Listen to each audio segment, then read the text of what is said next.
Good morning, afternoon. I still can't decide what time it is. We are live in a very special location. And as you know, I'm a big fan of nature and how much nature helps us feel good. So while we wait for Rory to join us here on Insta Live, I'm going to just give a moment for this beautiful location that I have found. That was quick. Fancy that. Fancy That was you here. This is actually the first time me and Rory are meeting in person. Fancy that. Hi! Can I have one of those? So exciting. First time we are ever together for our Insta Live Tiny Talk here every other Tuesday. This is the amazing Rory Osteo from the UK, and I am Ella Mesmer from the UK, yoga teacher and coach. And I have arrived in Lisbon to see how things may go from here onwards, see how things will work out. And by coincidence, I'm also in Lisbon, seeing how things may go and how things may work out. Amazing coincidences.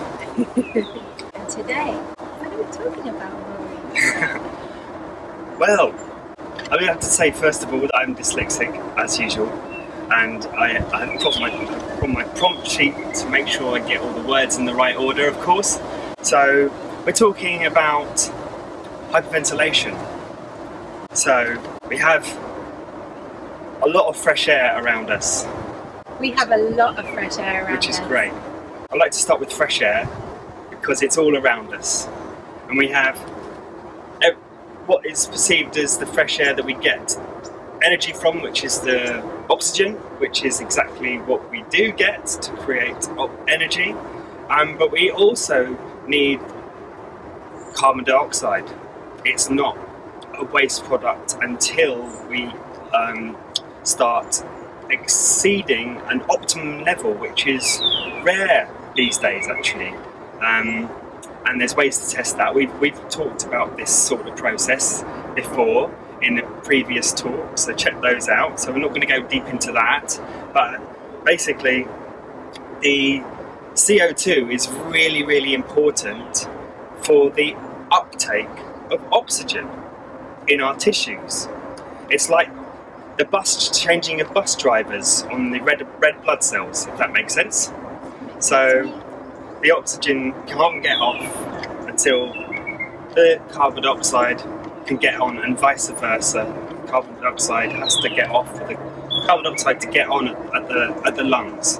So if we've got low CO2, then we are our tissues and brain and organs are all getting starved of oxygen a little bit, and depending on how far the process of hyperventilation goes, which is basically a way in which we breathe too fast, too quickly,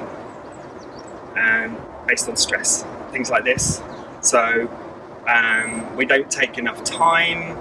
A lot of people don't take enough time to breathe slower, lighter, not faster. Not necessarily, they talk about deep, but deep as in using your diaphragm, but not wide and fast. And we're talking about subliminally, subconsciously. You can do all these things consciously, and that's different. So it's all very interesting. So I have a story for you. I've only ever hyperventilated one time in my life. I was about 12. I just moved to secondary school from primary school. I grew up in Kent, in a little tiny town called Faversham, and I moved to a school in Canterbury. And they had a swimming pool. This was just a state school, by the way, but just in that area. We still, when I grew up, we still had grammar school, so I was going to this grammar school. And there was this outdoor swimming pool, which already for me was like my idea of a nightmare in September, like moving towards October, cold. And we were told that we had to swim, we had to do half a length. That was the rule for this gym class. You had to get across the pool. And I got into the pool, and basically the cold was so excruciating that I just couldn't breathe. Like, it felt like my my rib cage was stuck, and like there wasn't any space for air to get in, and I was like, I just have to make it across the other side of this pool, thinking I was going to drown actually. And then I finally got out, and I hyperventilated, and that is why I'm so scared of cold water, and I do not do cold water. but yeah, that was my first experience of hyperventilation. And to kind of like flip it, I always like to flip things. I talk a lot about making lemonade. I later read about the Wim Hof technique, and that actually hyperventilation can be a good thing. Is that right? Well, this is the whole thing again, whether hyperventilation is happening on a low subconscious level and we're losing the CO2 over time. That is chronic hyperventilation. What you experience was acute hyperventilation, which you could recover from pretty quickly. And again, when there's ways in which these processes occur, and we don't know how to deal with them. So that's also quite scary. So the feelings of hyperventilation can ramp up even further, and the worry and stuff like that. So when you're in a safe environment and doing Wim Hof method, and you're doing the hyperventilation process of breathing, what that process is it's getting O2 in quickly.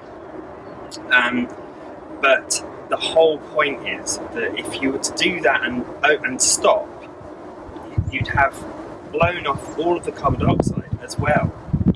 So you get this oxygen rush, but if you keep doing that, you're going to lose too much CO2, and then you'll start to get the problematic hyperventilation. So it's controlled hyperventilation in a conscious way, and the conscious processes allow any type of breathing process. You can do any kind of breathing if it's conscious and deliberate, and it's not done for too long.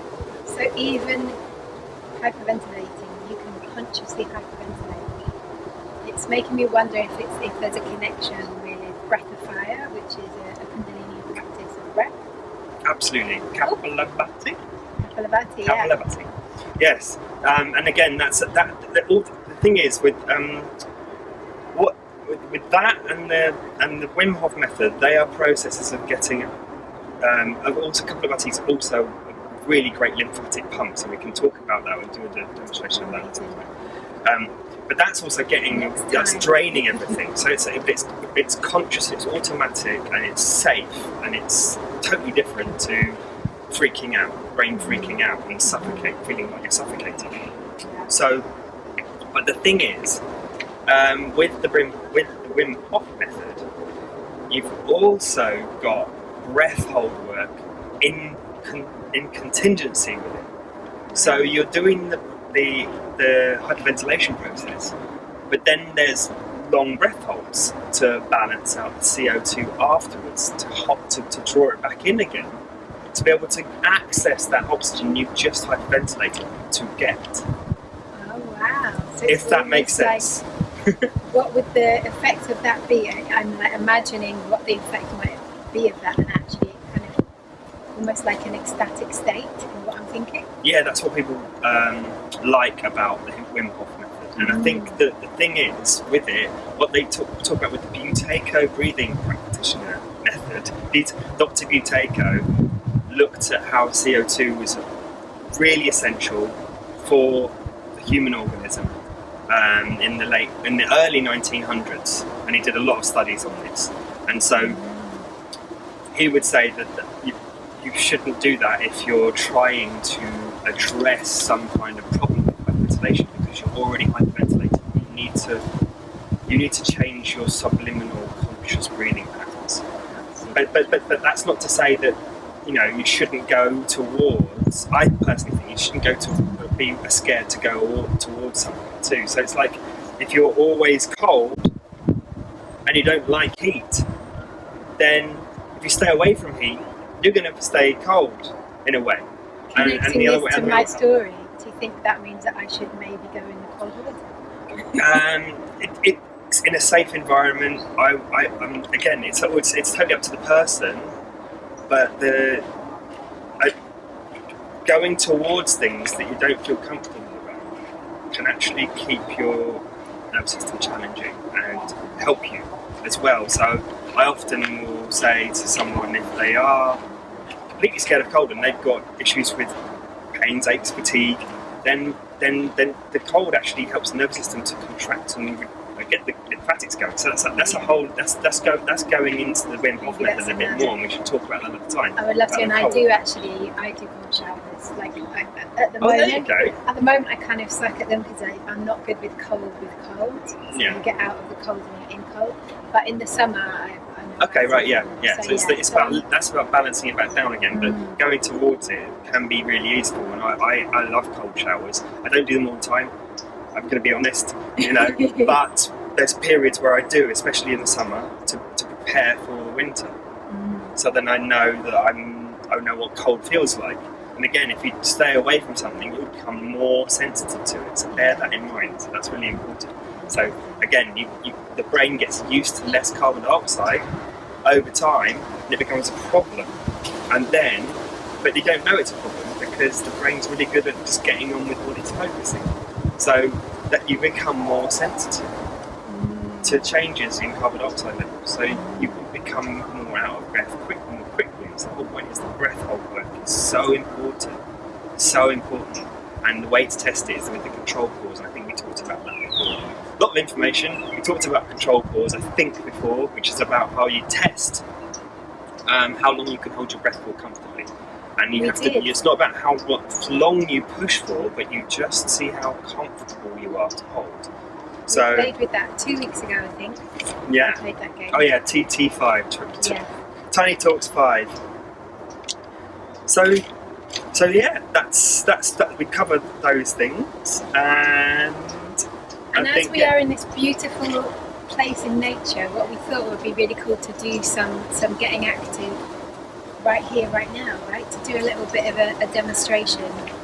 And Rory, I believe that you have some practices up your sleeve that I think you've got experience in. We talked about last time when we were doing Sebastian about Tiny Talk 6.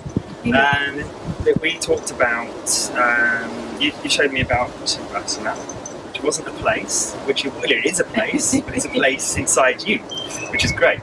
And I've realised that the lying down and resting in yoga, Savasana, is very much like achievable standing up straight in the Qigong stance. Ooh, I'm going to sit down there.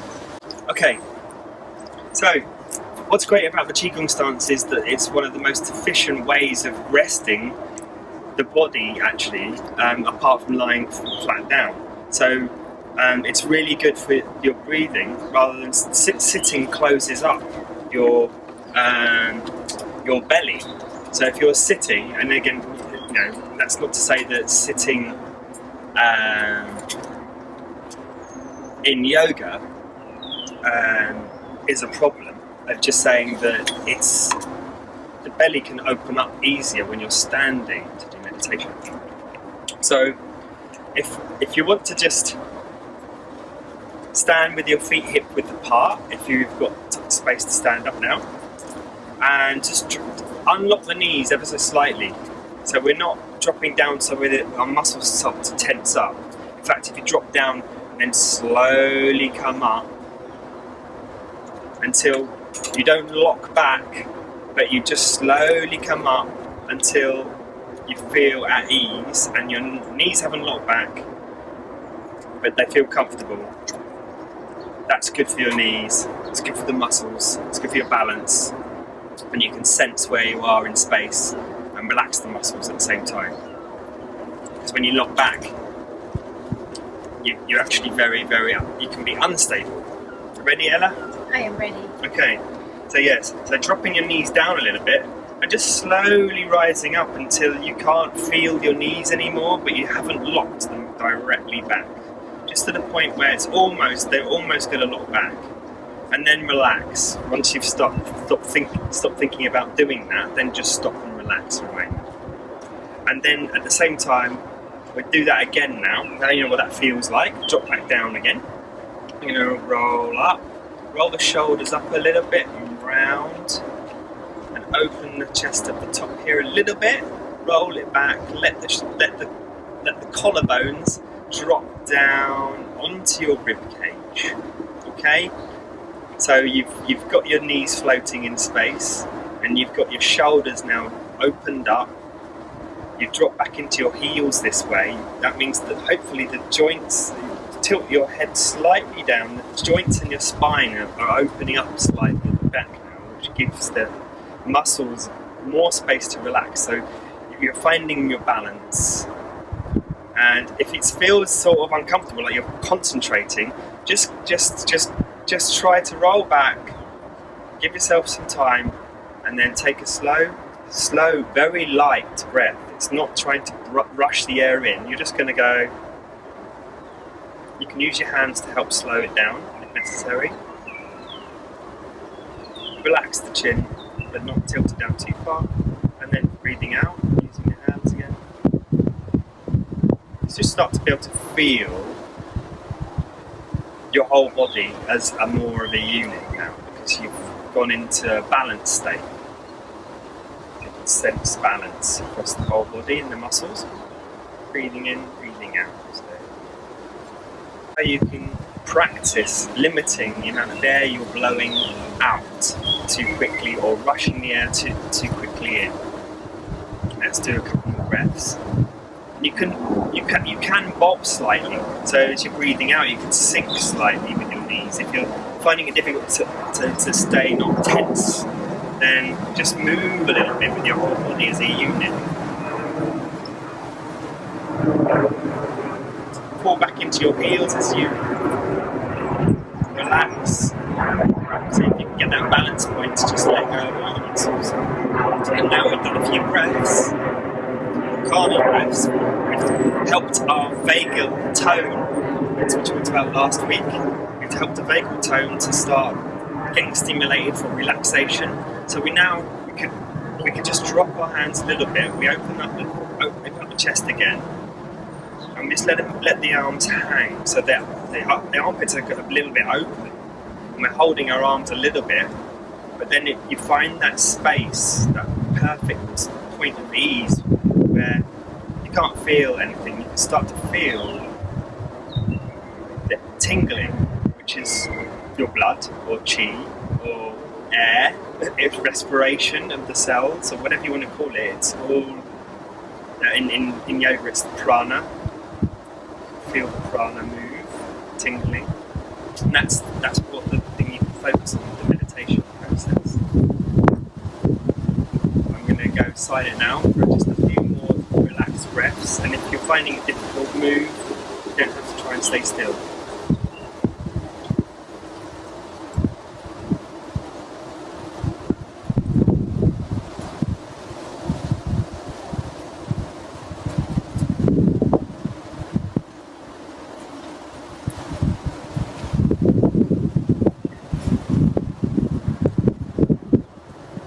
It's all about the relaxed breath, light breathing, and dropping the muscles wherever possible. So you're only using the minimum amount of muscle effort to keep you in this position. And this is the basis of Qigong. Amazing, thank you, Rory. I feel super calm and relaxed. We hope you do too. It's been beautiful to share this journey in this amazing place in nature. I hope even the look of the nature made you feel super relaxed. As always, we are all about wellness, so wishing you wellness and being blown